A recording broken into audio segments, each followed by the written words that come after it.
చంద్రబాబు నాయుడు గారు, పవన్ కళ్యాణ్ గారు మాట్లాడితే ఏం చెప్పారు? 300 రూపాయలకి కేజీ నెయ్యి సప్లై చేయడం అవుద్దా, 400కి చేయగలరా, 350 రూపాయలకి చేయగలరా అంటూ చెప్పారు. మరి అలా అయితే వాళ్ళు అధికారంలో ఉన్నప్పుడు కూడా ఆ రేట్లలోనే సప్లై జరిగింది కదా, అంటే అదంతా కూడా కల్తీ నెయ్యి అని నేను అడుగుతూ ఉన్నాను. అలాగే వీళ్ళు జంతు కొవ్వు, అలాగే పంది కొవ్వు లేదా ఫిష్ ఆయిల్ ఉందని తప్పుడు ప్రచారం చేస్తే సుప్రీంకోర్టు వేసిన సిబిఐ దర్యాప్తు నివేదిక అందులో ఏమీ లేదు అనే విషయాన్ని, జంతు కొవ్వు అనేది కలవలేదు అనే విషయాన్ని స్పష్టంగా చెప్పడం జరిగింది. అలాగే చంద్రబాబు నాయుడు గారు మాట్లాడితే నందిని నెయ్యి తప్ప మిగతావన్నీ కూడా కల్తీవే అంటూ తెగ ప్రచారం చేశారు కదా, మరి ఇప్పుడు ఈ ఇందాపూర్కి ఎలా ఇస్తారు?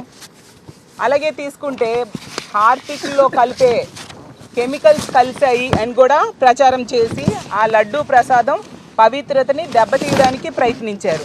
మరి అదే కెమికల్ని హెరిటేజ్ ప్రొడక్ట్స్లో కూడా వాడుతూ ఉన్నారు. అంటే ఇదంతా కూడా కల్తీ జరిగినట్టుగానే మేము ప్రశ్నిస్తూ ఉన్నాము.